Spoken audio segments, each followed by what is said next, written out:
Art and architecture. During the Middle Ages, most art was made for a religious purpose. Paintings and sculptures of Christ and Christian saints were placed in churches to help people worship. Since most people did not know how to read, art helped tell the story of Christ's life in a way everyone could understand.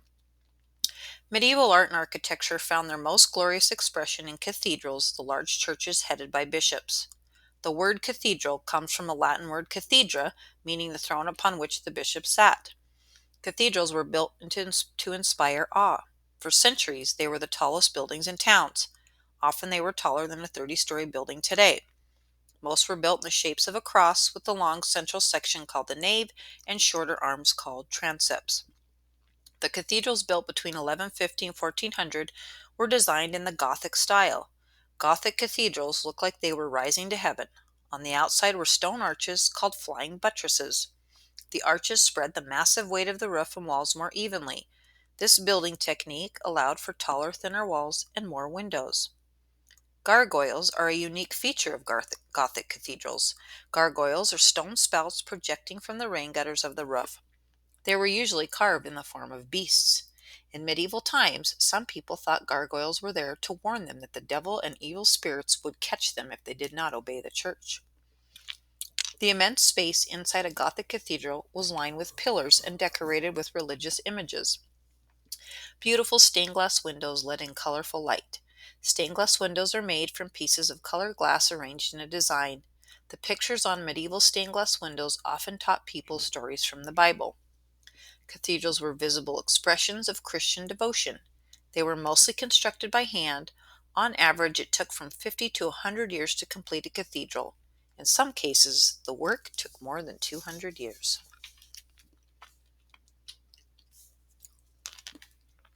Education. During the Middle Ages, most schooling took place in monasteries, convents, and cathedrals. This pattern was established under Charlemagne, who encouraged the church to teach people to read and write. During his reign, scholars developed a new form of writing that helped make reading easier. Instead of writing in all capital letters as the Romans did, scholars began to use lowercase letters too. We still use this system today.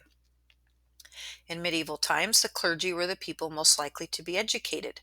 Most of the students in church schools were sons of nobles who were studying for careers in the clergy. They spent much of their time memorizing prayers and passages from the Bible in Latin. Starting in the 1200s, cathedral schools gave rise to universities. Students in universities studied Latin, grammar, and rhetoric, logic, geometry, arithmetic, astronomy, and music. Books at that time were hand-copied and rare, so teachers often read to students. Ancient texts were greatly respected in the universities, but the church was sometimes uneasy about them. The church taught people to be guided by faith. Ancient writers, like the Greek philosopher Aristotle, taught that reason or logical thinking was the path to knowledge. Church leaders feared that studying such writers might lead people to question the church's teachings. Thomas Aquinas, an Italian scholar of philosophy and theology, tried to bridge the gap between reason and faith. He greatly admired Aristotle. He saw no conflict between faith and reason because he believed that both were gifts of God. Reason, he believed, helped people discover important truths about God's creation. Faith, meanwhile, revealed its own truths about God. Aquinas wrote logical arguments in support of his faith to show how reason and religious belief work together. For example, his concept of natural law stated that there was an order built into nature that could guide people's thinking about right and wrong. Natural law, he said, could be discovered through reason alone. Since God had created nature, natural law agreed with the moral teachings of the Bible. Aquinas' teachings brought ancient philosophy and Christian theology together. His teachings were later accepted and promoted by the church. Holidays. The people in medieval Europe looked forward to many festivals and fairs that marked important days of the year. Most of these celebrations were connected in some way to the church. Almost every day of the year was dedicated to a Christian saint, an event in the life of Jesus, or an important religious concept. In fact, our word holiday comes from holy day. Two of the greatest medieval holidays were Christmas and Easter. Christmas is the day when Christians celebrate the birth of Christ. During the Middle Ages, Christmas celebrations lasted for 12 days. There were no Christmas trees, but people of all social classes decorated their homes with evergreens, hollyberries, and mistletoe. On Christmas Day, they attended church. Then they enjoyed a great feast, which was often given by the Lord of the manor for everyone. Easter is the day when Christians celebrate the resurrection. In Christian belief, the resurrection is Christ rising from the dead. For medieval Christians, Easter was a day of church services, feasting, and games. Often the games involved eggs, a symbol of new life. Music, dancing, and food were all part of medieval holidays and festivals. People sang folk songs and danced to the music of wooden pipes and drums. They drank wine and ale, and they ate baked and fried foods.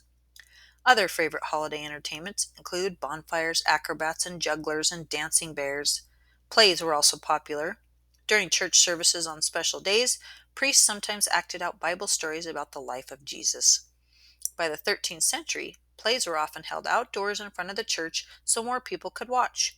In some English villages, mummers, traveling groups of actors, would give elaborate performances with masks, drums and bells, dances, and make-believe sword fights.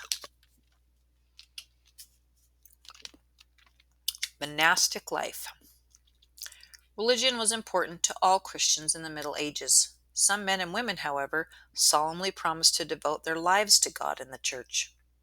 Monks were men who joined monasteries, communities devoted to prayer and service to fellow Christians. This way of life is called monasticism. Men became monks for many reasons. Some were seeking refuge from war, sickness, or sinfulness. Some came to study. Some were attracted by a quiet life of prayer and service. The man who developed the monastic way of life in Western Europe was Saint Benedict. In the 6th century, he founded a monastery in Italy. His followers became known as the Benedictines. They followed Benedict's rule or instructions. Benedictines made 3 solemn vows or promises: poverty, to own no property; chastity, never to marry; and obedience, to obey their leaders. Monks spent their lives in prayer, study, and work. They attended 8 church services every day. Other duties included caring for the poor and sick, teaching and copying religious texts. Since most monasteries were self-sufficient, monks spent much of their time working.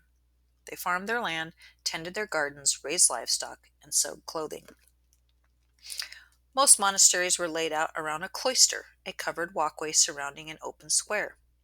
On the north side was the church. On the south side were the kitchen and dining hall. On the third side was the dormitory or sleeping quarters. Monks slept in small cells, often on beds of wood. The library writing room, called the scriptorium, was on the fourth side of the cloister. Here the monks copied books by hand and created beautiful illuminated manuscripts. By copying rare documents, monks kept knowledge of the past alive. Much of what we know today about both the Middle Ages and ancient times comes from their work. Monastic life was one of the few opportunities open to medieval women who did not wish to marry. Women who became nuns lived in convents, also called nunneries. These communities were run in the same way as monasteries. Nuns did many of the same types of work that monks performed. Many nuns became important reformers and thinkers. For example, Hildegard of Germany founded a convent and wrote many letters to popes and other church officials. She also wrote books in which she criticized some of the practices of the church. Both monks and nuns joined religious orders. Each order had its own distinctive rules and forms of service. The Benedictines were one such group. Some people wanted to live a religious life without the seclusion of the monastic orders. A famous example is St. Francis of Assisi. Francis was born to a wealthy Italian family, but he gave up his money to serve the poor. He founded the Franciscans, an order that is also called the Little Brothers of the Poor. Instead of living in monasteries, Franciscan friars traveled among ordinary people to preach and to care for the poor and sick.